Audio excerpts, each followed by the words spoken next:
섭식장애를 위한 강화 인지 행동 치료 오늘 9장 10장입니다.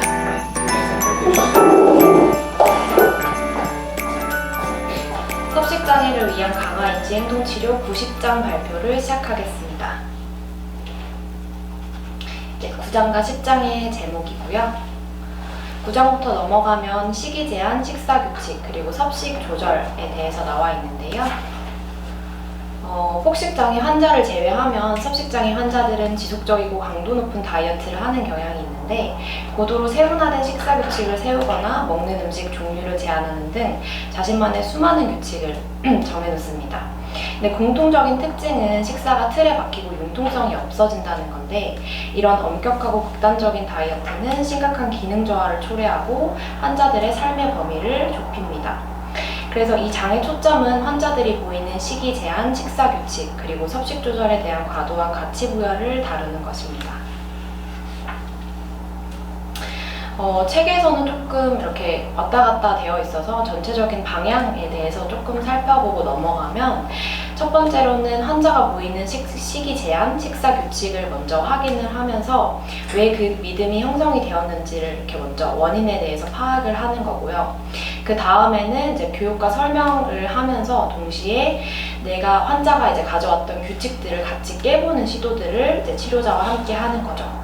그러면서 이 깨봤던 시도들이 어땠는지, 예상과 좀 비슷했는지, 달랐는지를 분석해보면서 이렇게 다시 해보거나 이렇게 분석해보는 이런 과정을 반복하는 건데요. 조금 세부적으로 살펴보겠습니다. 먼저 식이 제한을 다루는 건데 환자들은 보통 이제 다이어트를 왜 계속 하냐, 그러면은 이게 왜 문제라고 인식하지 못하냐라고 하냐면 첫 번째로는 다이어트를 잘하고 있는 것을 되게 힘있고 의지가 강한 거라고 믿기 때문이죠. 그래서 다이어트에 실패하고 있을 때에도 다이어트 규칙이 되게 엄격하거나 극단적이어서라기보다는 내가 나약하기 때문에 이걸 못한다라고 믿고 있기 때문이죠. 그리고 또한 다이어트는 조절할 수 있다는 강력한 느낌을 주기도 하고요. 폭식을 했을 때 보상할 수 있는 주요 수단이기도 하고 너무 다이어트를 지속해왔기 때문에 오히려 다이어트를 하지 않는다는 것이 이상한 일일 정도로 그렇게 다이어트를 이제 문제라고 인식하지 않는데 여기서의 초점은 환자가 자신의 식사를 문제라고 인식할 수 있도록 도와주는 거예요. 그래서 어떻게 도울 수 있냐라고 한다면 다이어트는 섭식 문제를 지속하는데 중요한 역할을 한다는 거를 계속 얘기를 해주는 거, 설명을 해주는 거죠. 그래서 다이어트는 음식과 먹는 것에 되게 집착하게 만들고 불안을 유발해서 음식 먹는 행동을 되게 부정적인 경험으로 만들고 또 환자가 먹을 수 있는 방법들을 제한함으로써 그 규칙들이 점점 융통성이 없어지고 또 이제 가장 중요한 거는 이전에도 계속 얘기했듯이 폭식을 유발하는 주요 원인이 되는 거죠, 다이어트가. 그래서 규칙을 어긴 것에 대해서 극단적이고 부정적인 반응, 예를 들어서 나는 망했어, 실패했어 라고 하면서 오늘만 먹고 오늘만 폭식하고 내일 다시 다이어트 해야지, 이런 식으로 다시 이제 다이어트는 폭식을 유발을 하게 되는 거죠. 또한 폭식할 때 먹는 음식은 평소에 다이어트 때문에 먹지 않으려고 하는 음식이었던 것으로 보아서도 다이어트는 폭식을 유발하는 원인이 되는구나 라고 볼 수 있겠습니다. 식사 규칙들, 그러니까 환자들이 보이는 식사 규칙들을 어떻게 확인할 수 있냐라고 한다면 자기 모니터링 기록지에 표현한 별표 표시라든지 아니면 뭔가 망쳤다는 표현에서 이 규칙들이 있다라는 것을 확인을 할 수 있고요.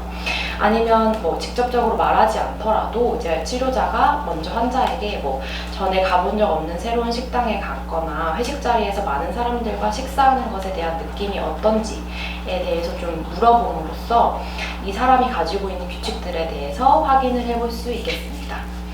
이 규칙들이 이제 생성이 되었다면 무엇에 의해서 동기 유발되었는지까지 확인을 해보면 좋겠죠. 식사 규칙들 중에서도 이제 음식 회피에 관련한 규칙들이 있는데요. 특정 음식을 회피하는 환자들은 그 음식을 먹으면 내가 체중이 확 증가하고 폭식이 일어날 거라고 믿는 경향이 있죠. 그래서 조절감이 느껴지고 이럴 때에는 이제 조절감이 느껴지고 폭식을 하지 않을 거라고 생각할 것 같을 때 계획된 식사나 간식에 이제 환자가 생각한 회피 음식을 포함해서 먹는 것으로 이제 그런 믿음이 옳지 않았다라는 것을 알게 하는 것입니다. 그래서 뭐 많은 양을 굳이 먹지 않더라도 조그만 양을 먹어도 그동안 그 음식을 전혀 먹지 않으려고 했던 규칙이 깨졌다라는 것을 알 수 있겠고요. 그러면서 환자는 시간이 지날수록 내가 두려워했던 결과가 발생하지 않는다라는 것을 배울 수 있습니다. 조금 더 세부적으로 이제 살펴보면 이건 마치 공포가 그 노출 치료라도 되게 비슷한데요. 회피하는 음식의 종류를 파악해서 리스트를 먼저 작성을 하게 하는 거죠. 그런 다음에 매주 환자의 식단에 회피 음식을 포함시키는데 먼저 환자가 되게 그래도 그나마 쉽게 생각하는 그룹에서 시작해서 서서히 어려운 그룹의 음식으로 가도록 이렇게 음식을 포함을 시키고요. 그 다음에 채식자인 경우에는 이게 정말 뭐 종교적인 이유인지 아니면 다른 이유가 있는 건지 아니면 이것도 하나의 위장된 형태의 다이어트일 수 있는지를 살펴보아야 한다고 합니다. 또한 이제 여기서 설명을 해줘야 되는 거는 근본적으로 살찌는 음식이라는 건 없으며 그저 얼마만큼 많은 양을 먹었는지에 따라서 살이 찌고 안 찌고가 달려있다는 것을 강조할 필요가 있습니다. 이 밖에 다른 식사 규칙들을 좀 다뤄볼 필요가 있는데요. 하나씩 좀 살펴보면 언제 먹을지, 먹지 말아야 하는지에 대한 규칙에 대해서는 이것도 역시 먹기에 적합하거나 적합하지 않은 시간이라는 건 없다. 다만, 그래서 에너지 흡수가 하루 중에 때에 따라서 유의미한 차이가 있는 것은 아니다라는 것을 좀 교육할 필요가 있겠고요. 또 어느 정도의 양을 먹어야 하는지에 대한 규칙이 좀 있는 환자에게는 먹기에 적합한 양이라는 것은 건강한 체중을 안정적으로 유지할 수 있고 영양적 가이드라인에 따르는 양이다라는 것을 또 설명해 줄 필요가 있겠고요. 또 배고프기나 에너지를 모두 소비하기 전까지 먹으면 안 된다는 규칙이 있다라는 환자에게는 먹기를 참는 것이 그리 가치 있는 일은 아니다. 그렇게 따라야만 이렇게 하는 일은 아니다라는 것을 가르쳐 줄 필요가 있습니다. 또한 다른 사람 앞에서 음식을 먹으면 안 된다는 규칙을 가지고 있는 환자들도 있는데요.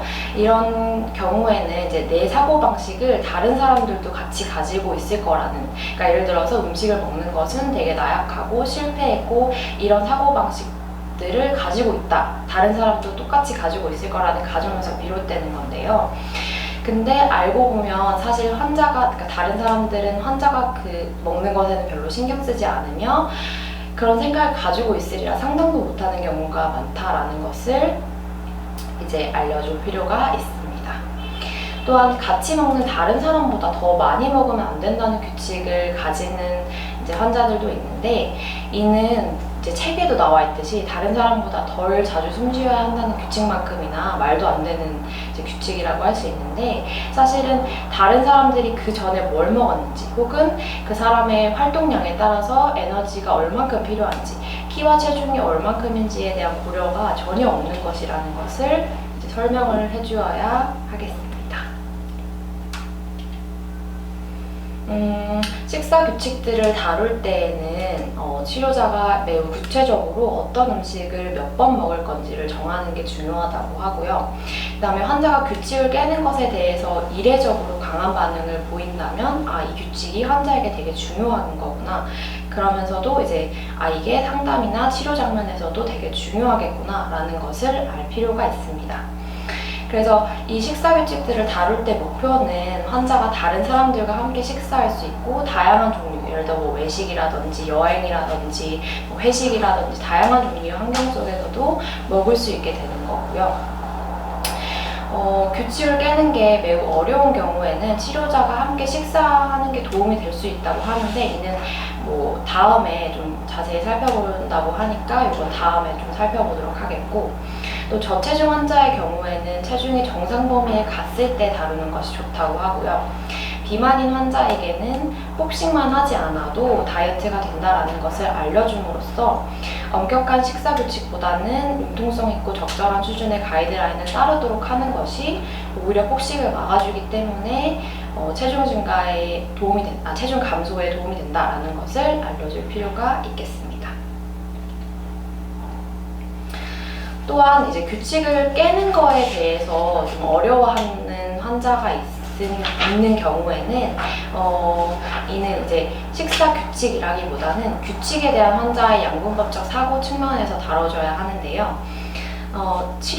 여기서의 치료의 목표는 환자가 획득 논리 사고를 하는 것을 빨리 알아차려서 자신이 세운 규칙에서 어긋나더라도 나를 비난하거나 바로 폭식하는 반응으로 가지 않도록 하는 겁니다. 또한 식사 규칙이 매우 엄격한 환자의 경우에는 약간의 변화도 수용하기가 힘들어 하는데요. 이럴 때에는 환자가 어느 정도의 불확실한 상태를 좀 견딜 수 있도록 치료자와 함께 이제 도와야 할 필요가 있겠습니다. 섭식 조절에 대해서 과도한 가치 부여를 하는 경우도 있는데요. 그러니까 체중과 체형을 내가 원하는 대로 만들기 위해서 식사를 조절하는 것이 아니라 섭식 조절 자체에 대해서 내가 가치 부여를 하는 거죠. 그래서 이럴 때에는 이제 전에 8장에서 얘기했던 것처럼 내 평가에 있어서 체중, 체형에 대해서 식사 섭식 조절에 대해서 중요한 게 아니라 내 평가에 있어서는 뭐 일이라든지 내 학업이라든지 뭐 대인관계라든지 다른 측면에서 되게 중요할 수 있다라는 것을 강조함으로써 섭식 조절에 대해서 좀 중요성을 줄이는 방향으로 나아갈 수 있겠습니다.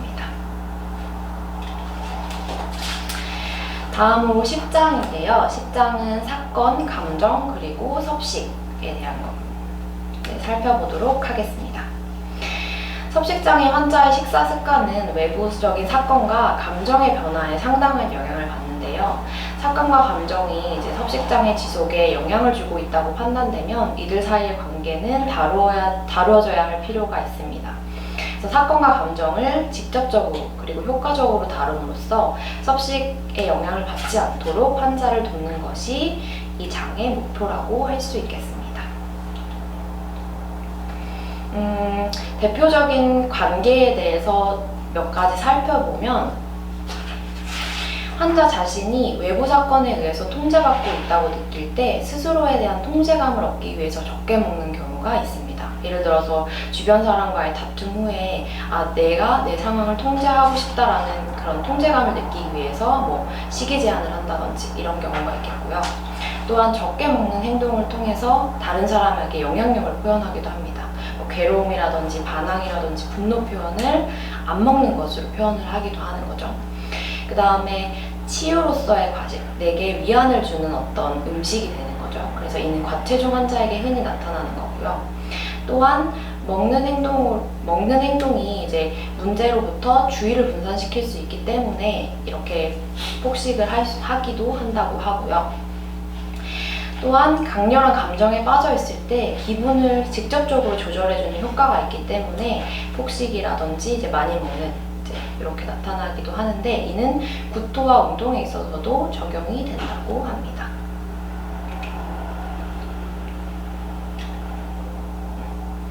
그래서 먼저 사건에 의해서 영향을 받는 섭식, 그러니까 사건에 의해서 뭐 폭식을 하거나 식이 제한을 하는 요거에 대해서 좀 다뤄보면은 먼저 최근에 있었던 사건 관련 섭식 변화의 예를 찾아보는 거죠. 예를 들어서 내가 친구와의 갈등이 있었거나 직장에서의 갈등이 있었거나 무료하거나 텅 빈 집으로 귀가하는 상황, 이럴 때 내가 폭식을 더 했다거나 아니면 뭐 다이어트를 더 심하게 했다거나 이런 상황이 있었는지 예를 찾아보는 거고, 그런 유발 사건과 그에 따른 감정, 사고, 그리고 행동 측면에서 사건을 자세하게 재구성을 해보는 거죠.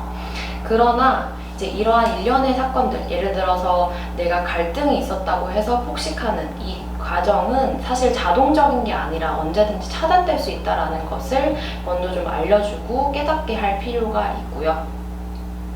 그래서 폭식은 문제에 대한 반응이기 때문에 문제에 체계적으로 접근한다면 대처 가능하고 예방도 가능하다라는 것을 이제 알려줄 필요가 있습니다. 그래서 내가 습득한 문제 해결 기술을 실행해보고 계속해서 연습해보도록 하는 것이 여기서의 목표인데요. 이제 효과적인 문제 해결 단계가 이제 여기서는 7가지 단계가 있는데, 첫 번째로는 가능한 빨리 문제를 파악을 해보고, 두 번째는 문제를 정확하게 구체화를 시키는 거죠. 그 다음에는 가능한 많은 해결책을 생각을 해본 다음에 그 해결책의 장점과 단점을 따져보고, 그 다음에는 최선의 해결책이나 해결책들의 조합을 이제 살펴보고, 그 다음에 직접 실행을 해보는 거죠. 시도를 해보고, 그 다음에 이 해결 과정이 어땠는지, 정말 적합했는지 아니면 내 예상대로 흘러갔는지를 평가를 해보는 것입니다. 그래서 이 효과적인 문제 해결에 대한 예시를 좀 살펴보면, 첫 번째로 내가 문제 상황이 첫 번째로 오늘 저녁에 데이트가 있었던 거죠. 근데 원래 내가 계획했던 옷을 입었는데 유독 끼는 느낌이 나고, 그러다 보니까 남자친구가 나를 뚱뚱하다고 생각할까봐, 그래서 나를 싫어할까봐 걱정이 되는 그런 상황인 거죠. 그래서 스트레스를 받아서 데이트를 취소하고 폭식하고 싶은 그런 게 이제 문제의 구체화 단계라고 볼 수 있겠고요. 그렇다면 해결책들은 뭐가 있을까 생각을 해보면, 데이트를 취소하거나 친구에게 고민 상담하거나 엄마나 남자친구한테 전화를 해보거나, 그러니까 이거는 남자친구한테 직접 전화를 해보거나, 아니면 편안한 옷을 입고 데이트에 나가는 이런 해결책들이 있는데, 그것에 대한 장단점을 비교를 해보는 거죠. 예를 들어서 데이트를 취소했을 때 뭐 장점이라면은 내 이런 스트레스를 안 받을 수는 있겠지만, 단점이라면 남자친구를 못 보는 그런 단점이 있을 수 있겠는데, 이렇게 이제 장단점을 이렇게 비교를 해봤더니 이제 친구에게 고민을 얘기하거나 다른 편안한 옷을 입는 것이 내가 생각했을 때 제일 괜찮은 방법이었다 라고 해서 직접 6단계에서는 시도를 해보는 거죠. 그 다음에 7단계에서는 시도를 해봤더니 내가 생각했을 때는 꽤 괜찮게 해냈던 것 같고 뿌듯했다 라는 이렇게 분석까지 마지막으로 해볼 수 있습니다. 잔존하는 폭식은 이제 규칙적으로 앞장에서 이제 설명했던 것처럼 규칙적인 식사를 하는 경우에는 폭식이 되게 많이 줄어들지만, 그럼에도 불구하고 간헐적으로 폭식이 터질 수 있는데요. 그럴 때 이제 폭식을 다뤄보는 거죠.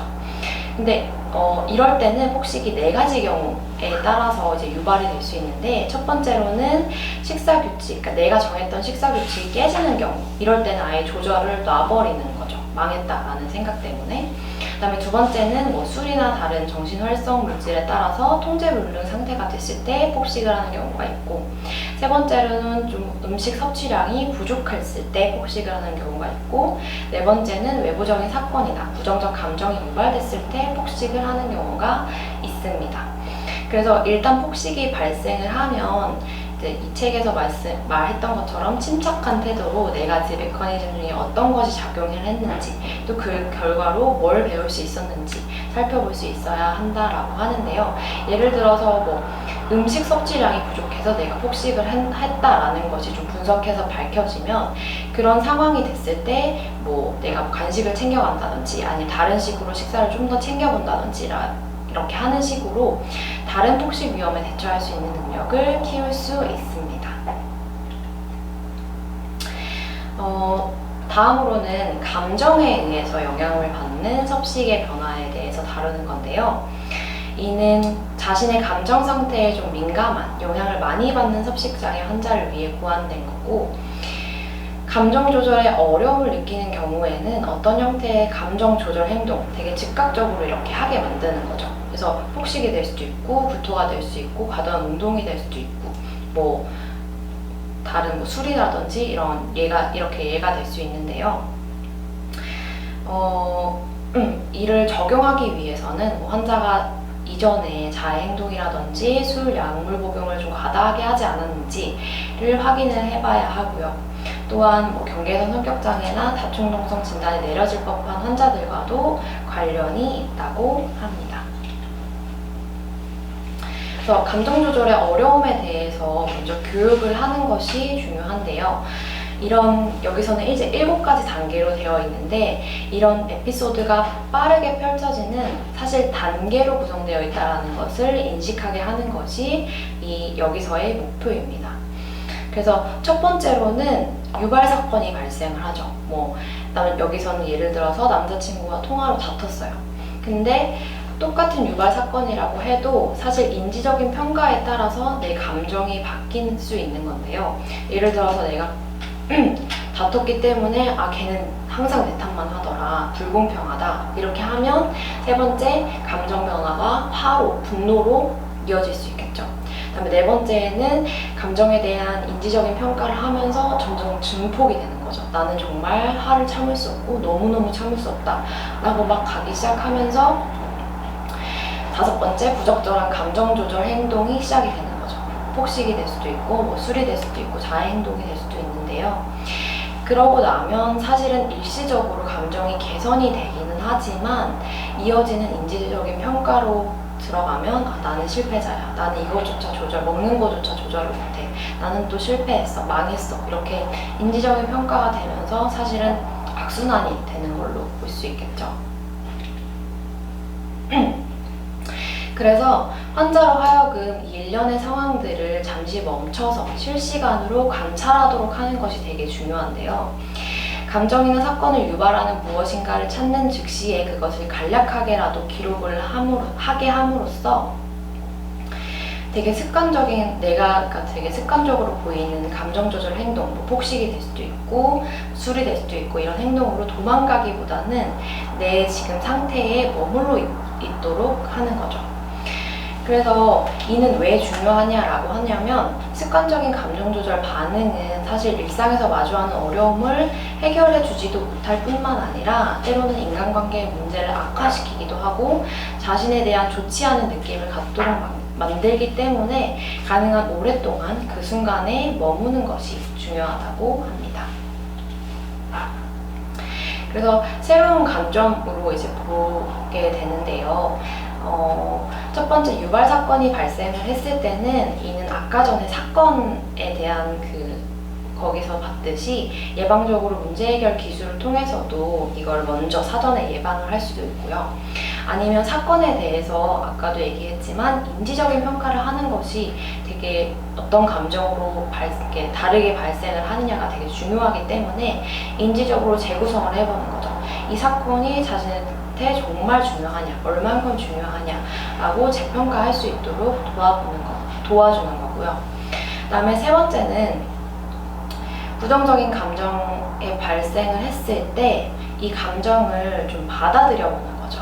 그래서 그러니까 이런 것도 교육을 하는 것이 필요한데, 감정이란 아주 자연스러운 인간의 경험이고 생각보다 오래 지속이 되진 않는다. 이렇게 업다운이 있기 때문에 조금만 지나면 이게 끝난다라는 것을 교육을 할 필요가 있고, 또한 내가 느끼는 감정이 어떤 것인지 어떤 감정인지 아는 것만으로도 실제로 되게 도움이 된다라고 하거든요. 그리고 또한 감정은 반응을 필요로 하지 않으며 폭발해야 하는 것이 아니다라는 것을 배우는 것이 중요합니다.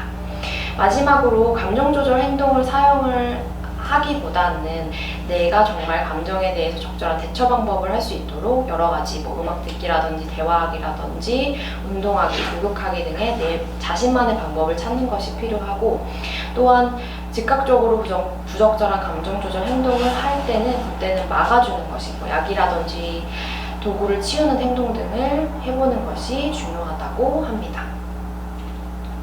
그래서 책에도 나와 있듯이 이렇게 한 번의 성공이 또 다른 성공들을 낳는다고 하니 이렇게 새로운 시도들을 해보고 또 고쳐보고 하는 이 과정들이 되게 중요하다라고 할 수 있겠습니다. 네, 이상으로 90장 발표를 마치도록 하겠습니다.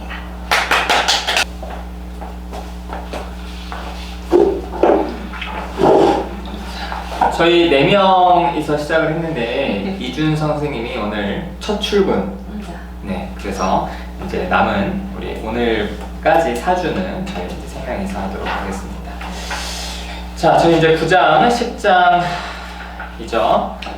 지난주 했던 8장부터 이제 강화 인지행동 치료 3단계가 이제 들어갔고요. 이제 여기서는 진짜 핵심 정신병리를 다루는 그런 내용들입니다. 자, 9장 보시면서 좀 어떠셨어요? 그냥 잠깐 딴 얘기인데 너무 이 처음에 좀 헷갈렸어요. 식이 제한, 식사 규칙, 섭식 조절 이렇게 나와 있어가지고 대체 왜 똑같은 얘기를 또 해놨지? 이렇게 하면서 네네. 이 차트 이 장 자체도 좀 헷갈리게 해놨더라고요. 그래서 일부러 처음에 좀 이렇게 하고 넘어갔거든요. 네. 발표를 할 때는 조금 헷갈릴 수도 있겠다는 생각은 들었어요. 생각보다 이렇게 구조와 조직화가 깔끔하진 않아요. 책 자체가 그쵸? 그런 것 같아요. 자, 저도 요거 사실 이게 이제 앞에서 살짝 내왔던 내용들을 좀 자세히 다루는 부분이죠. 근데 저는 여기 읽으면서 187페이지에 187페이지 아래쪽에 이런 얘기가 있어요. 일반적으로 식이 제한이 폭식을 유발하는 것은 신체적 메커니즘 때문이라기보다는 인지적인 메커니즘 때문이다. 그러니까 다시 말해서 식이 제한을 해서 우리 몸에 뭐 영양소가 부족해서 이렇게 폭식이 되기보다는 사실은 인지적인, 그래서 뭐 이 식사 규칙을 어겼을 때 난 이번에 실패했어. 그래서 이제 좀 더 극단적으로 가고 어차피 망쳤으니까 더 먹자. 이제 이렇게 된다는 내용들이 이제 여기에서 이제 이야기하는 게 이 폭식 또 섭식 문제가 인지적인 부분이고 또 그래서 이제 인지능력 치료를 하는 거잖아요. 그래서 이것도 이제 인지적인 부분이 굉장히 크구나라고 좀 새로웠어요, 이런 부분들이. 진짜 많이 들었어요, 이런 말을. 그러니까 뭐 오늘 망했으니까 내일부터 다시 할게요. 아니면은 뭐 이번 주에 망했으니까 다음 주부터 다시 할게요. 이런 식의 말을 되게 많이 들었고 그 다이어트 하시는 분들도 실제로 이렇게 많이 하시면서 폭식을 많이 하는 경우가 많아서 이렇게도 정말 많이 되는구나라는 거를 저도 좀 흥미로웠던 것 같아요. 네. 근데 다시 하기라도 하면 정말 다행인데 이 망했다 생각해서 쭉 안 하시는 맞아요. 그러니까 쭉 폭식을 맞아. 그런 경우도 많아요. 그러니까 치료에 대한 절망? 안 나아질 거야. 또 반복될 거야. 맞아. 괜찮다고 폭식했어도 괜찮다고 다시 하면 된다고 이렇게 얘기를 하는데도 맞아.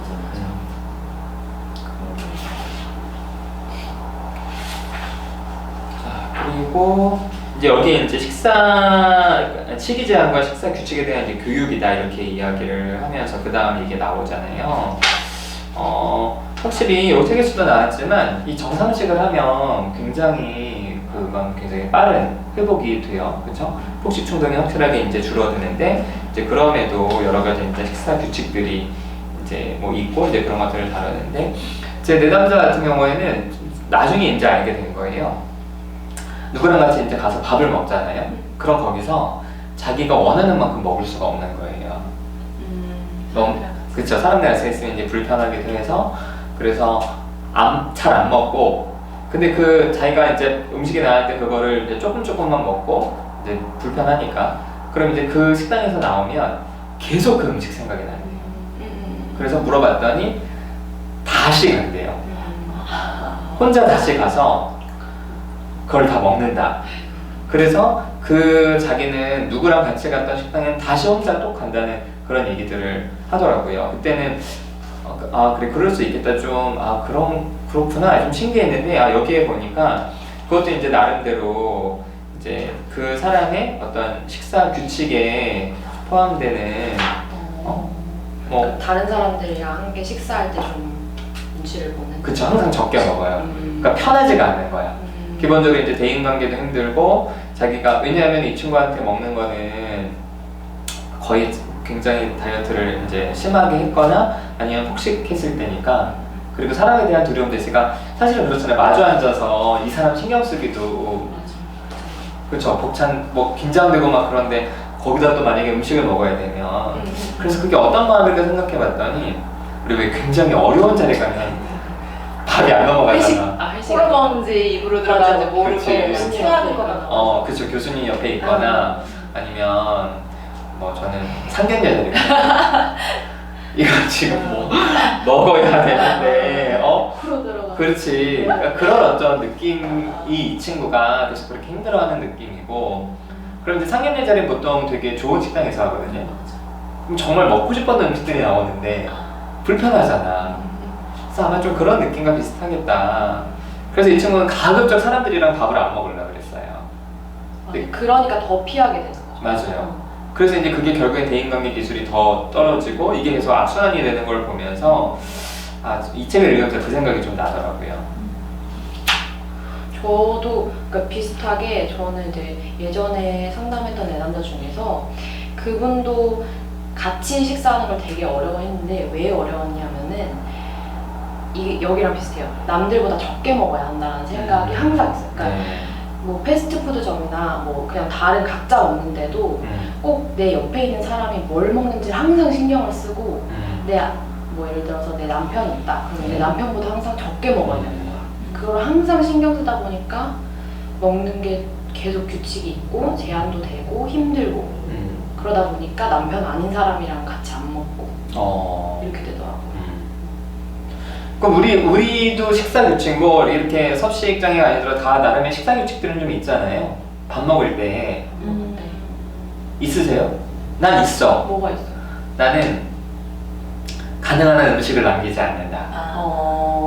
아니 무슨 왜 원인이 있어요? 나 궁금해 항상. 일단 이 가능한 한 남기지 않는다는, 그러니까 어렸을 적에 그런 얘기 못 들어봤어요? 이 쌀 한 톨 그거를 농부들이 하기 위해서 1년을 하는데 밥 한 톨도 남기지 마라. 그러니까 꼭 바뀌었어요.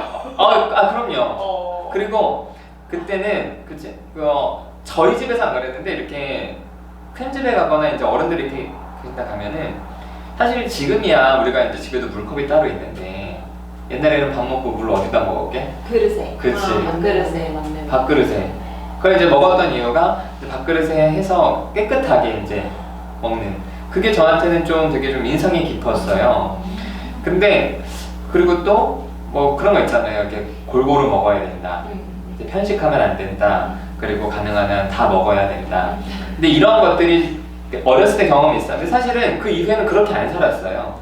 근데 이제 결혼하고 제가 이렇게 그 요리를 조금 하거나 설거지를 하거나 이제 이렇게 하면서 그쵸? 음식을 버리는 게 그게 왠지 좀 죄책감이 되는 거야. 그래서 그때 특히 이제 결혼하면서부터 음식을 가능한 한 안 남기고 그리고 뭐 그러니까 저는 이제 아이들이 이렇게 뭐 먹다 남긴 거 먹진 않아요. 근데 만약에 이제 반찬을 했는데 반찬이 뭐 애들도 잘 안 먹고 해서 그래서 이제 좀 애매하게 남았어요. 그럼 저희 아내는 뭐 버리자라고 얘기하는데 저는 그게 잘 네. 그럼 드세요? 네. 내가 먹을게 그러지. 그랬더니 어제 뭐 와이프가 어떤 개그 프로에서 그런 걸 봤대요. 뭐 딸이랑 엄마랑 얘기하는데 딸이 그랬대요. 엄마 이거 이제 못 먹겠어 버리자 그랬더니 그 엄마가 야 버리지 마 니네 아빠 잘 먹어. 너무 슬퍼. 대박. 그래서 근데 그렇게 하니까 식당에 가서도 밥을 먹을 때 저는 그러니까 가능한 한 좀 남아있는 음식들이 있는 게 불편해요. 가능한 한 좀 다 먹으려고 하는데 근데 반찬이 많이 나오면 다 먹을 수가 없잖아. 그래서 그게 좀 마음에 약간은 좀 뭐라 그럴까? 이 음식을 이 사람들이 이제 버리거나 혹은 뭐 안 좋은 식당들은 재활용을 할 텐데 다른 식당이 할 텐데 그러니까 그런 것들이 좀 마음속에 좀 그래서 저는 국물 요리도 국물까지 다 먹었었어요. 그래서 좀 음식을 좀 남기면 안 된다? 갑자기 궁금한 그 마른 체들인 거예요. 먹는 거 이상으로 싸요. 신집에서 싸. 네, 네. 좋은 거지. 네. 맞아. 그래서 잘 안 쪄요.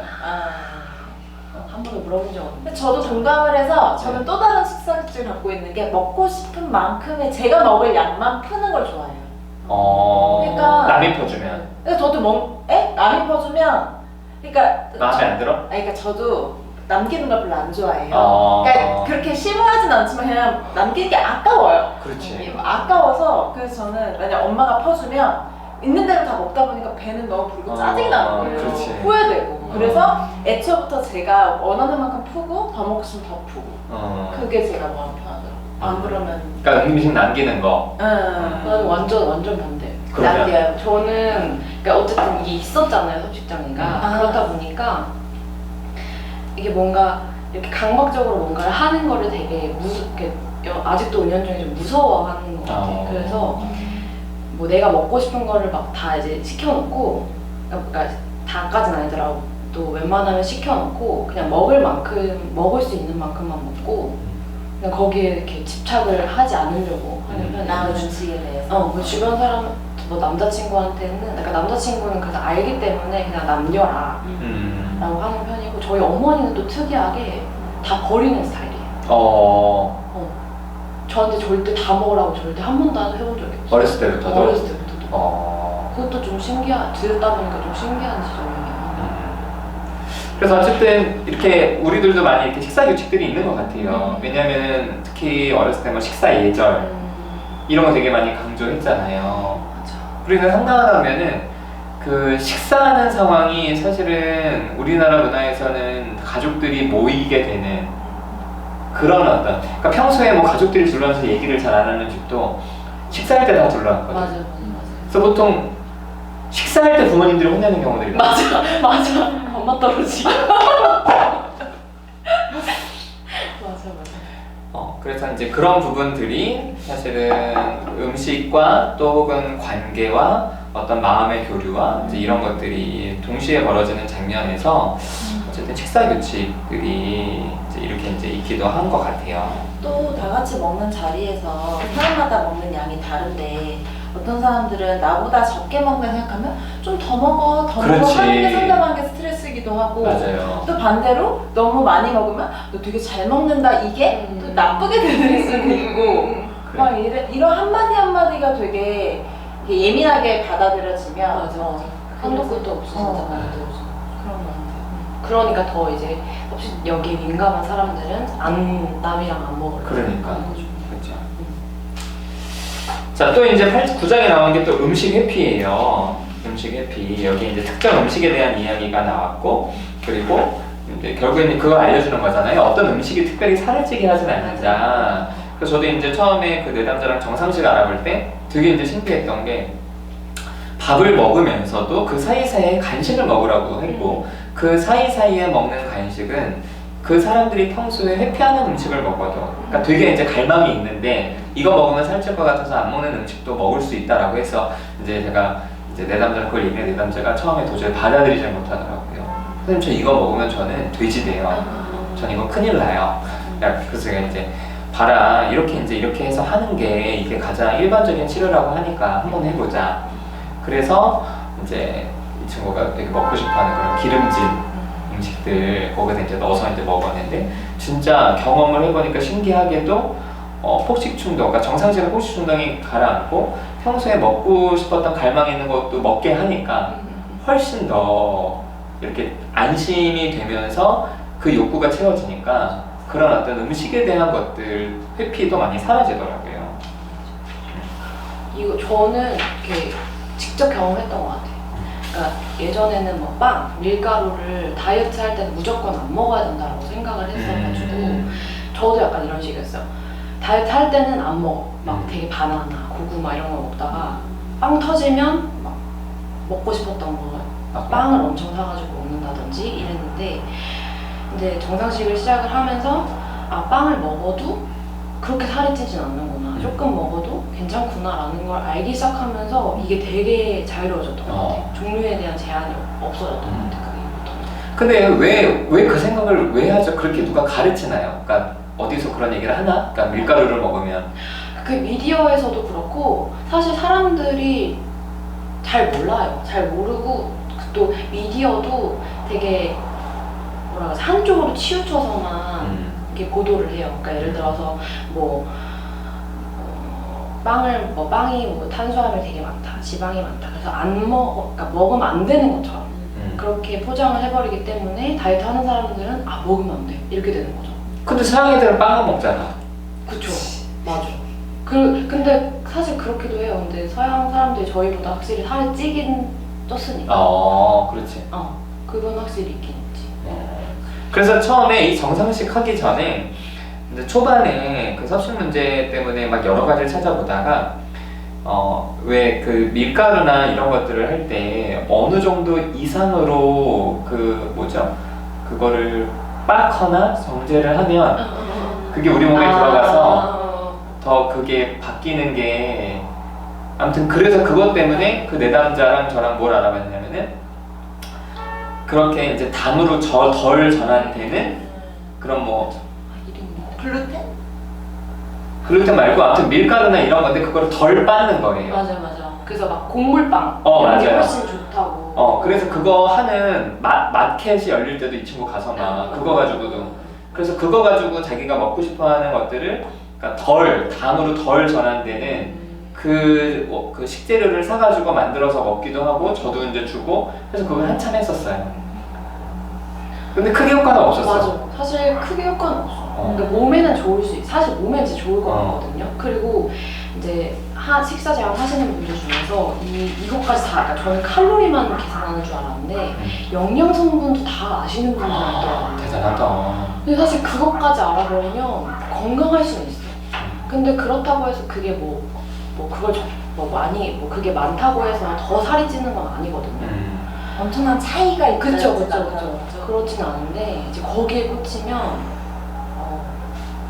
그리고 그런 거 있잖아요. 너무 먹고 싶어서 참고 참다가 팍 터서 먹는데 내가 생각했던 그 맛있는 맛이 아니야. 그러니까 오히려 후회되는 거야. 그래서 나는 라면 너무 먹고 싶은데 살찔까봐 안 먹다가 확 먹었는데 뭐야 맛이 없네. 그래서 또 후회되고 그럴 때가 있어. 맛없는 라면을 먹은 거 아니에요?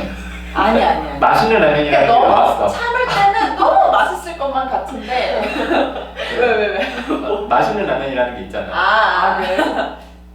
내가 라면 못 끓여서? 아니 라면 이름 있어서 PPL 들어가요? 몰라? 몰라. 맛있는 라면이라는 이름이 있어. 라면 중에 PPL 들어갔으면 자, 그래서 이제 9장에서는 여러 가지 이제 식이 제한, 식사 규칙에 대한 부분들을 다루라고 이렇게 이야기를 하고 있고요. 그리고 이제 10장으로 넘어가 보면 저 하나만. 네네네. 다른 사람들 앞에서 음식을 먹으면 안 된다는 규칙들 그런 사람들이 있을 때 그러니까 그렇게 생각을 한다고 하잖아요. 저 사람도 나처럼 음식 먹는 거는 되게 나약하고 나태하고 실패한 거라고 느낄 것 같아서 나는 다른 사람들 앞에서 먹는 게 힘들어 라고 하는 경우가 있거든요.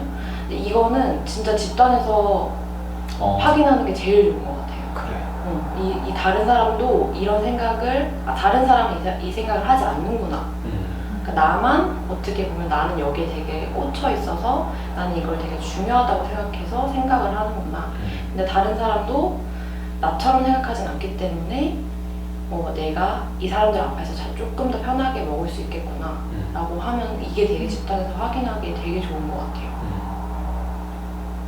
그러니까 식사적인 부분에서 다른 사람들은 그렇지 않구나 라고 이제 확인을 직접 해보면 덜 신경을 쓸 수 있고 그쵸. 나만큼 신경 쓰진 않는구나라는 거를 확인하는 것만큼 좋은 거 없는 것 같아요. 어떻게 보면은 식사를 한다는 거는 굉장히 원초적인 행동이잖아요. 그쵸? 굉장히 원초적인 거고 또 한편으로는 대인관계에서 가장 즐겁게 누릴 수 있는 거죠. 그러니까 생각해봐. 잔치할 때 항상 먹잖아. 그래서 이제 먹으면서 이 즐겁게 할 수 있는 가장 그 소중한 어떤 그런 상황에서 이 자신의 어떤 식사 규칙 때문에 그 즐거움을 누리지 못하는 거는 사실 굉장히 대인관계적인 부분에서 힘들 것 같아요. 그리고 우리나라 특히 많이 먹잖아. 맞아. 먹으러 가자. 밥 먹자. 밥 먹자. 우린 그게 인사잖아. 맞아. 그 영어과는 안 그러나? 야 다음에 밥 먹자 안 그러나? 안 그런데요.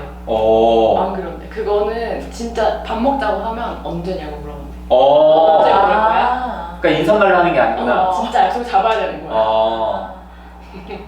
그래. 그럼 어떻게 표현할까? 그 인사를? 인사를? 그냥 잘 가라고. Goodbye. 안녕. 나중에 봐. See you later. 모르세요? See you later? 그 기본적인 영어인데. 알아요? 아니. 그리고 우리는 왜 뭐 지금은 그런 얘기 안 하지만 뭐 옛날에는 왜 아침 인사가 그거였잖아. 밥 먹었어? 식사하셨어요? 맞아. 잘 안녕히 주무셨어요. 영어로도 그러나? 식사하셨어요는 아니겠죠? 식사하셨어라고 안 물어보는 것 같아. 그럼 잘 잤어요. 그건 묻나 영어로?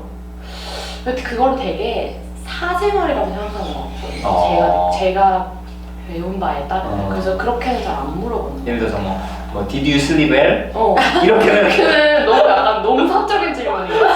What? 그걸 나한테 왜 물어봐? 네가 나한테 그게 왜 궁금해? 약간 남자친구도 아니고 여자친구도 아닌데 약간 직장에선 특히 약간 그래서 나는 아니 아까 굿바이 뭐 이런 거의 얘기가 아니라 이런 거 왜 우리가 만날 때도 우리 커피 한잔 하자 밥 먹자 이게 뭐 이렇게 얘기할 시간 장소를 선정하기 위해서 그런 얘기를 하지 않아요? 그러니까 만나서? 어. 아니면 헤어질 때? 다음에 엄마가 만나서 어. 밥 먹자고? 만나서는 뭐 그치? 만나서는 하겠죠. 근데 우리만큼 이렇게 막 되게 자주 빈번하게 인사처럼 쓰지는 않는 것 같아요. 이거 있으면 그것도 궁금하다. 그 유병률이 다를까? 서양과 이 동양, 특히 한국의 유병률? 만약에 그런 게 뭐 혹시나 좀 유의미하게 다르다면 그것도 한번 맞아, 재밌을 것 같아. 네. 왜냐면 우리는 어쨌든 그 음식의 문화에 대한 게 분명히 서양만의 다른 부분들이 있잖아요. 그쵸. 어떻게 박사님은 괜찮은데. 미국에서 한번 데이트 한번 얻어볼까요? 네. 추진 좀 해주세요. 맞으시나요? 데이터 메시지. 네, 우리 10장으로 넘어가 봅시다. 여기에서는 이제 폭식을 하게 되는 이제 섭식 문제를 일으키게 되는 어떤 사건들이나 감정들이 있다라고 이제 이야기를 했죠. 그 내단 얘기를 또 하면 사실은 저는 이제 처음에 그 친구가 자기는 왜 살아야 될지 모르겠다. 굉장히 우울하고 그 죽고 싶어하는 충동이 굉장히 컸기 때문에 그거를 주로 이제 상담을 하다가 어느 순간 이 친구가 폭식 때문에 되게 힘들어하는 걸 알게 돼서 이렇게 물었어요, 본격적으로. 언제 폭식을 하냐? 그랬더니 이 친구는 일단은 감정이 자극될 때 폭식을 많이 하는데 이제 가장 대표적인 경우가 제가 좀 놀랐던 게 뭐냐면 저랑 상담을 하고 갈 때 폭식을 한대요. 그래서 이제 왜 그러냐 물었어요. 그랬더니 상담을 하면은 일단은 그게 뭐 긴장도 되고 좋기도 한데 이게 이제 끝나잖아요. 그럼 그게 끝나면서 그 공허감 그게 느껴져서 너무 힘들대요. 그래서 신촌에서 상담했을 때는 항상 신촌 현대백화점 지하 푸드코트 가서 자기가 했다 이렇게 얘기를 해서 그 공허감 그게 이 친구한테 굉장히 큰 어떤 촉발 사건이구나 라는 생각이 들었었어요. 그러니까 많이 얘기 듣기도 하고 저도 경험했던 거는 약속 끝나고 폭식하는 경우가 되게 많아요. 약속 그 친구들이랑 약속이 끝나고 오면서 이제 뭐 그거를 막 사가지고 와서 이제 집에 와서 폭식하는 경우. 그게 이제 심리적으로 얘기했던 공허감 이런. 그렇죠. 그러니까 공허감이 있고 뭐 그 전에는 뭐 이제 안 먹었던 음식을 먹었다든지. 친구들이랑 만나서. 내가 안 먹을 거라고 생각했던 음식을 먹었다든지. 거기다 더해서 이제 공허감. 저 같은 경우도 비슷했던 것 같아요. 공허감. 보통 남자친구랑 헤어지고 집에 올 때 되게 폭식을 많이 했었어요. 공허감이 확 밀려오면서 내가 혼자구나 라는 게 딱 느껴지면서 그거를 음식으로 자꾸 채우려고 하는 거죠. 예전에 봤던 어떤 글에서 그 아무튼 섭식장애를 갖고 있는 사람들이 그 공허감과 공복감을 많이 혼동하고 그 공허감 그래서 음식으로 그 공허감을 채우려고 한다. 이게 또 이제 정신분석적으로 이제 가면은 결국에는 그 음식이 엄마의 사랑이고 그 음식을 통해서 보통 애들이 엄마의 사랑을 느끼잖아요. 저는 사실은 그 먹는 거에 대해서 어렸을 때 이제 저희 집이 많이 가난해서 그렇게 풍족하게 먹어본 적은 없어요. 그런 게 먹어본 적은 없어서 그건 잘 몰랐는데 애들을 키우다 보니까 애들이 언제 엄마를 너무 좋아하냐면은 맛있는 음식을 해줄 때 진짜 그 와이프도 그랬고 저도 그랬고 그걸 보고 되게 좀 신기했어요. 확연하게 드러나요? 확연하게 드러나요. 엄마가 맛있는 거 했을 때 엄마들이 엄마 사랑해라는 말을 해요. 평소에 엄마 사랑을 잘 안 해. 신기하다. 장난감 샀을 때보다도? 장난감 사줄 때는 장난감에 포커스를 두면서 이제 그러는데 음식을 이렇게 할 때는 왜냐하면 음식하는 과정들을 쭉 이제 많이 보잖아요. 그래서 그 음식을 통해서 엄마의 사랑을 되게 많이 느껴요. 그래서 그러니까 지금 이제 저는 뭐 그런 어떤 정신분석적인 해석에 대해서는 뭐 요즘엔 좀 반신반의하는 부분이 있지만 어쨌든 그래서 결국에는 이게 양육자의 관계에서 충분하게 이제 사랑받지 못한 그런 것들을 이제는 자기가 스스로 보상하려는 거다 이런 어떤 해석들을 있었을 때 한편으로 아 그래 일리가 좀 있겠다. 어느 정도 일리가 있는 것 같아요. 저도 엄마가 어렸을 때부터 저는 먹을 것만 주면 되게 얌전해지고 좋아했다라고 했거든요.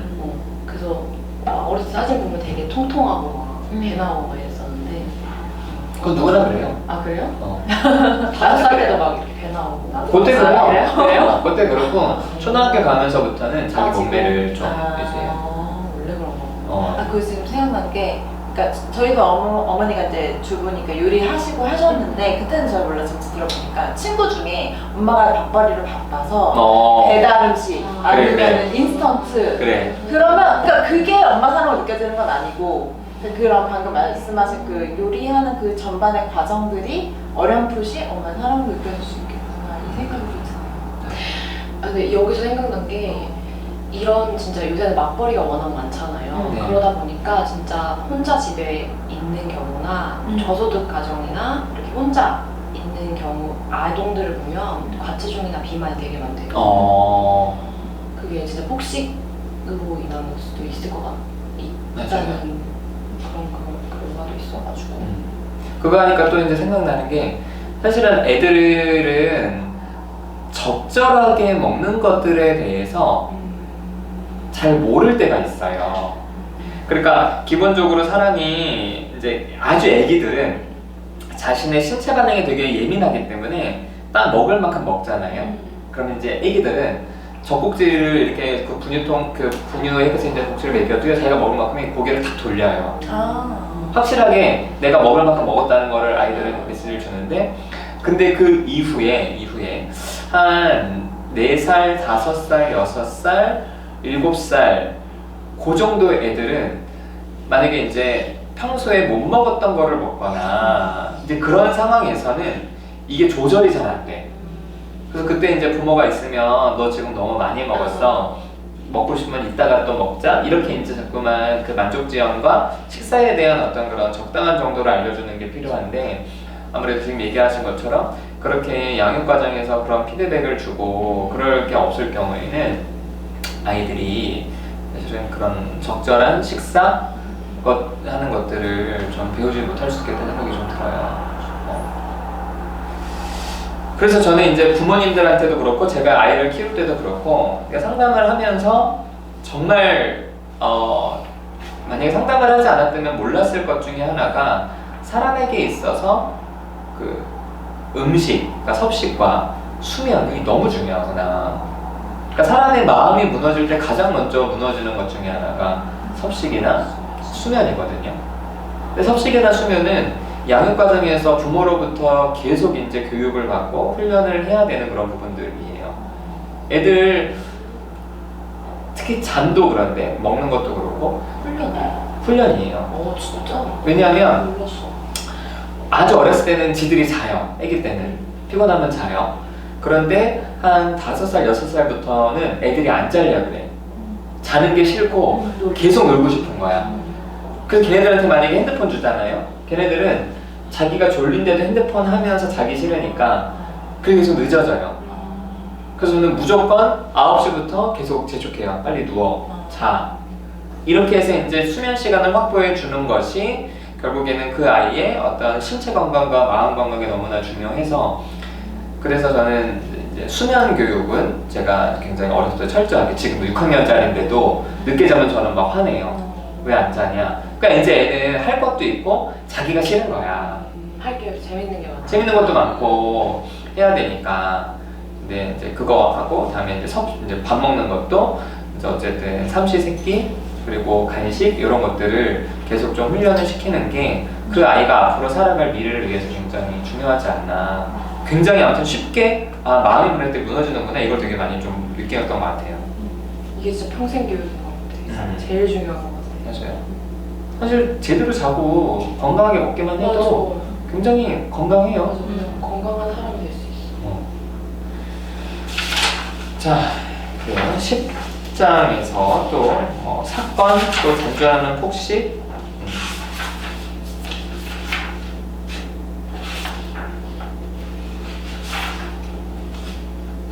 여기에 보면은 이제 문제 해결하는 과정들을 이제 교육하잖아요. 네. 그래서 어떤 문제 상황에서 좀 어때요? 그러니까 우리가 왜 이렇게 상담을 공부하면 이제 내담자가 갖고 있는 어떤 문제 상황에 대해서 상담자들이 굉장히 합리적으로 이렇게 문제를 분석하고 여러 가지 가능성을 알려주고 그 가능성에 대해서 장점과 단점을 점검해보고 확인하는 거. 이제 이거는 이제 섭식장애뿐 아니라 일반적인 상담 과정에서도 이제 이런 과정들을 거치잖아요.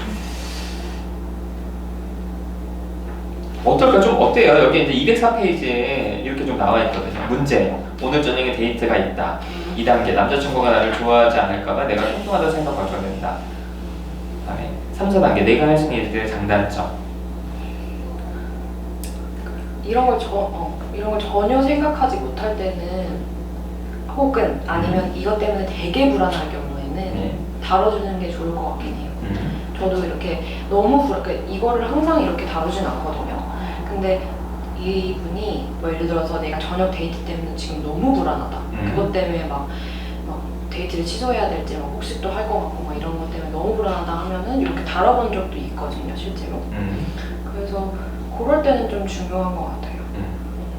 근데 당장의 어떤 그런 뭐랄까 사회적인 기술을 훈련시키는 것도 필요한데 장기적으로 봤을 때는 그 당장 급작한 그 상황에서 이렇게까지 혼자 스스로 생각하기가 쉽지가 않잖아요. 그렇죠. 그래서 저는 이런 게 그러니까 이런 상황들 아까 얘기한 것처럼 노출 계속 뭐 상담자의 관계나 집단에서의 관계에서 시행착오를 겪으면서 연습하면서 다르게 생각해보고 다르게 말해보고 하는 것들을 해야 더 장기적으로 가지 않을까. 그러니까 당연히 이제 일단은 섭식 문제가 있을 경우에 굉장히 거기에 압도되기 때문에 이렇게 이제 인지적으로 하나씩 해보는 것도 굉장히 좋을 것 같아요, 일단. 근데 이제 저는 이 섭식 장애를 좀 넘어서 그냥 일반적으로 문제 해결 상황에서 이제 그런 게 생각이 나요. 예전에 이제 어떤 친구가 제가 어떤 기관에 있었을 때 상담을 받으러 왔어요. 근데 이 친구는 이렇게 지금 유학을 간 상황인 거예요. 근데 유학을 가서 너무 힘들어서 그거를 포기할지 말아야 될지를 결정을 못 하는 거야. 근데 이 친구가 굉장히 똑똑해요. 유학을 가는데 그냥 간 게 아니라 굉장히 똑똑한 거야.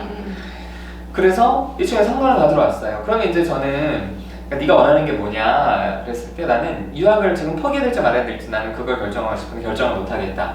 그럼 이제 여기서 우리가 이제 나온 것처럼 보통 상담에서 하는 것처럼 그치? 네가 유학을 포기했을 때 장점과 단점 유학을 계속 지속할 때 장점과 단점 이렇게 이제 점검해 봤죠. 그럼 결국에는 그때 그거 중에서 어떤 거를 선택할지는 결국에는 상담자가 너 이렇게 라고 얘기해주지 않고 이렇게 했으니까 네가 선택하는 거다 이렇게 얘기를 하잖아요. 근데 이제 그 친구가 근데 저는 이제 이것이 얼마나 내담자들에게 허망한 일인지 잘 알고 있기 때문에 그래서 제가 이제 그랬어요.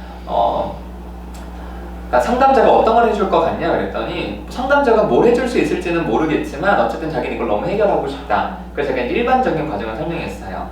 네가 유학을 지속할 때 장점과 단점이 뭐고 유학을 포기할 때 장점과 단점이 뭔지 생각해봤냐 그랬더니 생각해봤다는 거예요. 그럼 얘기해봤더니 얘기를 줄줄 하더라고요. 그러면서 제가 뭐라 그랬냐면 보통 이런 상황에서 심리학자들은 장단점을 같이 검토한 다음에 선택은 네 몫으로 남겨주는 거다. 이렇게 이제 얘기를 하거든요. 근데 이 친구의 표정이 실망한 표정이 너무 역력한 거야. 아, 이거 다 해본 거고. 그러니까 자기가 그걸 몰라서 그게 아니거든. 그래서 사실 그때 제가 되게 좀 곤란함을 좀 느끼면서 그때 그냥 그럼 너는 어른으로서 쉽게 말해서 상담자가 전문가로서 혹은 좀 어른으로서 뭔가 너한테 한 가지 좀 제안을 해주기를 바라냐. 자기는 그렇다는 거예요. 그래서 제가 이렇게 해 라고 말할 수가 없어서 장석숙 교수님한테 가라 이렇게 이제 토스를 했죠. 그래서 이제 이걸 보니까 이제 그 생각이 나요. 내가 할 수 있는 일들의 장단점을 쭉 결정을 해서 결국에는 이 사람이 스스로 나중에 이런 상황을 부딪혀서 해결하는 게 목표잖아요. 그리고 그게 한편으로는 인지치료가 지향하는 자가치료자가 되도록 만들기 위한 어떤 훈련 과정이기는 한데, 만약에 이게 상담이 좀 이렇게 단기로 끝내는 게 아니고 또 상담자의 관계 속에서 이런 걸 해본다면, 내담자가 이렇게 장단점을 했는데도 결정하지 못한다고 할 때, 맞아. 자, 김 선생님. 저는 하나 정도는 결정을 해주긴 해요. 추천. 추천. 추천. 이거를 한번 해보는 게 어떻겠냐라고 하면은 그 내담자의 반응을 보고 그럴 수 있을 것 같다라고 하면은 이제 그거 해보기로 하고 다음에 와서 그거 얘기해보는 거죠. 했는데 어땠냐? 반응이 어땠냐? 대부분 좋았던 것 같아요. 그래요. 저는 또 다른 방법을 써본 게 기간을 제한해요. 그 어. 고민을 하는 기간. 그러니까 너가 당장 만약 퇴사를 고민한다 그러면 너가 당장 퇴사를 할 거냐, 이번 달 안에 퇴사를 할 거냐, 아니면 고민하지 마. 그리고 뭐 이번 올해 안에 퇴사를 할 거냐. 아무튼 이런 거를 좀 세분화시켜서 고민의 시간을 좀 줄이게 해요. 어차피 결정은 이도저도 안 될 거니까. 그렇게 하니까 좀 마음 편해하면서 결국은 그냥 다닌다거나 이렇게 하더라고요. 근데 만약에 당장 결정해야 돼. 당장? 퇴사할지 말지. 그럼 퇴사했을 때 장단점, 다닐 때 장단점. 그럼 선생님 저 어떻게 해요 그러면은? 당장? 그러니까 당장 이번 안에 결정을 해야 된다고요? 어떻게 해야 되나? 사실 이제 이런 부분들이 상담에서, 그러니까 우리가 보통 이렇게 배웠던 상담과 실제 하는 상담에서의 늘 좀 어려운 부분이고, 근데 사실 이렇게 우리가 배웠더라도 수많은 상담자들이 사실 제안을 해요. 이렇게 해보자. 왜냐면 내담자들이 결정을 못하는데 그 결정 못하는 거를 계속 둘 수는 없으니까. 근데 이런 것들이 사실은 마치 상담자가 해서는 안 될 거라고 이렇게 많이들 생각을 하고, 또 그런 모습들을 어디서도 보기는 어렵잖아요. 그냥 심하게 정말 뭐 의존적이거나 뭐 좀 인지적인 게 조금 떨어지거나 이런 게 아니면 웬만하면 내가 생각했을 때도 좀 내가 맞는 방향으로 가거든요. 네네. 그러니까 상담자 그쵸? 아무리 제안을 해도 그러니까 제안을 한 게 대충 내가 비슷하다라고 생각할 때 자기가 하더라고요. 네네. 그래서 제안을 하는 것도 저는 그래요. 괜찮다고. 맞아요. 오히려 강하게 밀어붙일 때 그거 맞아, 거기에 힘을 받아서 하기를 맞아요. 하니까 사실 그걸 원하기도 하고. 그래서 이제 그런 상황에서 무슨 얘기를 하냐면, 일단은 얘기하신 대로 제가 일단은 봤을 때 이 친구가 못 보는 부분이 있고 이제 제3자에서 보이는 게 있잖아요. 그게 보이는 게 있다면 이제 두 가지 정도를 얘기를 해요. 그러니까 첫 번째는 뭐냐면은 일단 이렇게 해라. 이렇게 이제 얘기를 하고, 그럼 이제 그 내담자가 그럼 이제 반신반의하면서 내가 그래서 그러다가 만약에 잘못되면 어떻게 할 거냐. 그랬을 때 이제 제가 하는 말은, 그럼 그 결과에 대해서는 내가 같이 아파해 줄게. 네가 내가 이렇게 얘기해서 네가 선택한 그 결과를 내가 뭐 경제적으로나 어떤 시간적으로 책임은 져줄 수 없기는 하지만 같이 아파해 줄게. 그래서 아무것도 안 하는 것보다 한번 해봐라 이렇게 얘기를 하거나, 아니면 어떨 경우에는 이렇게 얘기를 하죠. 그러니까 좋은 선택을 네가 하려고 하니까 힘든 거다. 근데 사실은 이렇게 고민하는 상황에서는 어떤 선택이든 다 안 좋은 거야. 그걸 이제 걱정하잖아요. 그래서 어차피 너는 망했어. 망했으니까 어떤 식으로 망해도 괜찮아. 그래서 이제 이렇게 해서 좀 관점을 좀 바꿔주기도 하는데, 물론 이게 이제 섭식장애 같은 경우에는 그렇게 하면 안 되겠죠. 넌 망했어. 그럼 이제 근데 아무튼 요거를 보면서 좀 그런 일반적인 상담 생각이 들었어요. 그래서 이제 문제 해결 기술을 활용해서 자기가 어떤 사건이나 이런 거를 받았을 때 무조건 폭식고로 가는 게 아니라 좀 다르게 접근해 볼 수도 있도록 하는 거. 그리고 이제 이렇게 문제 해결 기술 이런 거 보면은 좀 컴퓨터 같아. 맞아. 그렇죠? 사실 그냥 이 폰만 있으면 해볼 수 있는 거니까 스스로. 그렇죠.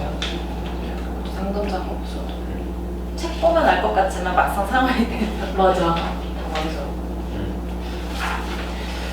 자, 이렇게 해서 이제 9장, 10장 이렇게 얘기가 끝났어요.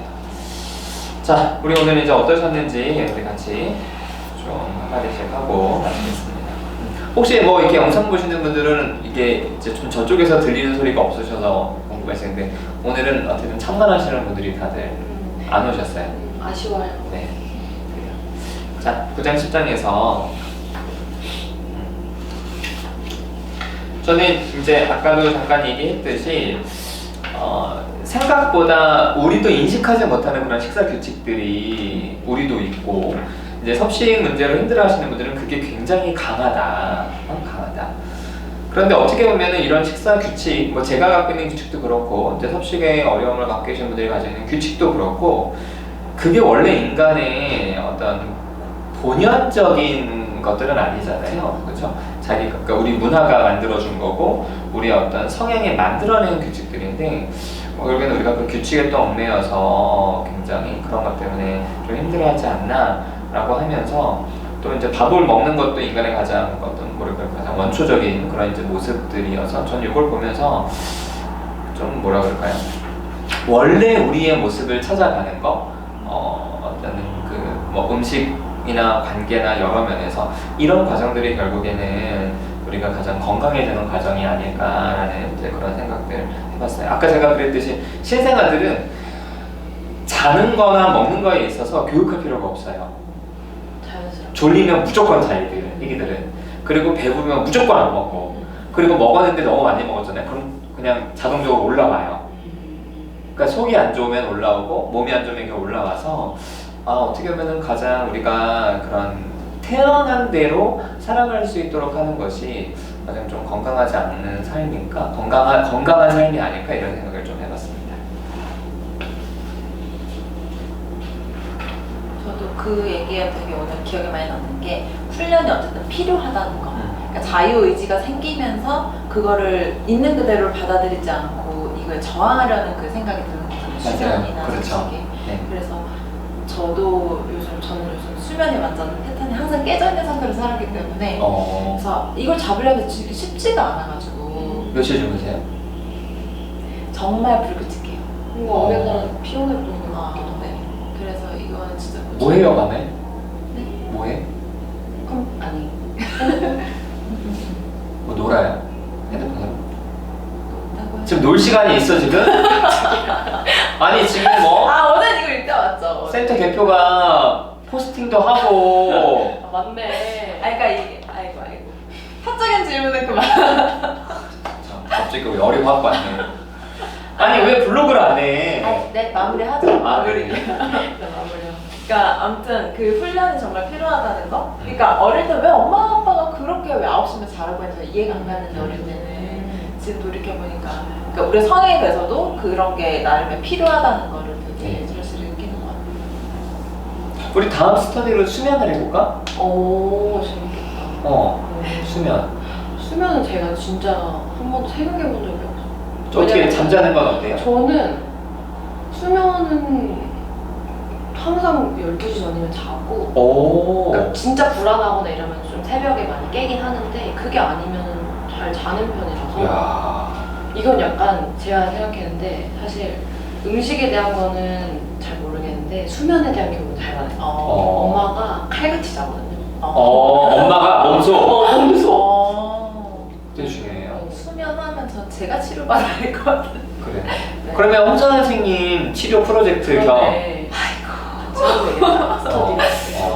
근데 12시 전에 자는 것도 신기하다. 저는 12시 이후에 그래서 밴드에서 잠잠했구나. 난 12시 이후에 고등학생 때는 고등학생 때도 기숙사 생활했나요? 네. 그럼 무조건 자야 되나? 그건 근데 아닌데 왜 숙소하면 또 자유로워서 막.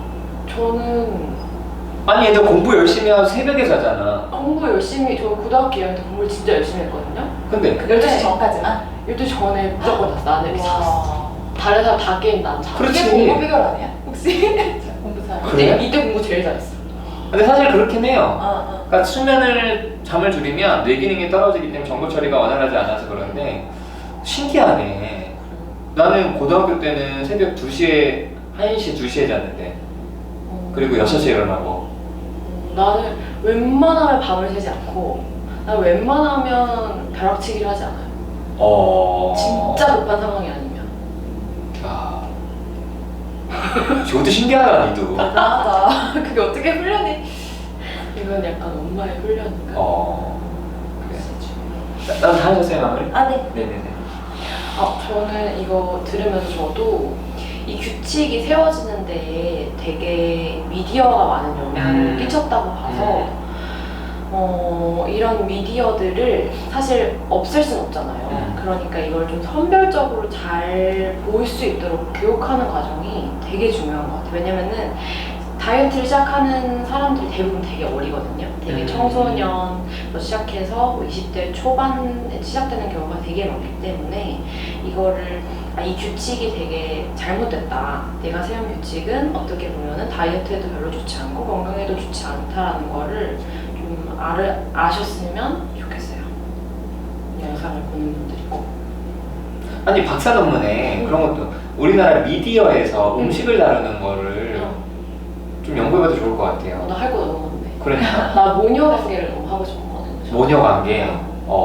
핵심. 합숙과 관련된 아, 그래요. 뭐에 피드백이 주는 영향. 그쵸. 아니면 관계적인 부분에서 관계적인 뭐 부분에. 어떻게 억압을 하냐, 통제를 하냐, 싫어하냐, 거부를 하냐 이런 거에 따라서도 또 그 엄마들이 왜 그 딸의 외모에 대해서 얘기를 많이 하잖아요. 되게 많이 하죠. 그렇죠. 그래서 강의할 때마다 그러거든요.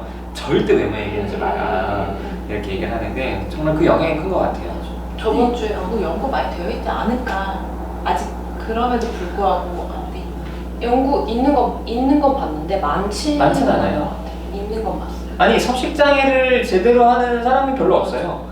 그러니까 방송국에서 우리 김현 선생님 찾지. 맞아. 나 별로 진짜. 그래요. 아무튼 저희 오늘 5주차 강의가 끝났고요. 다음 이제 6주차 11장, 12장. 네. 홍 선생님. 그리고 제가 13, 14. 마지막에 또 하나요? 네, 그렇게 하도록 하겠습니다. 자, 성식장애를 위한 강화 인생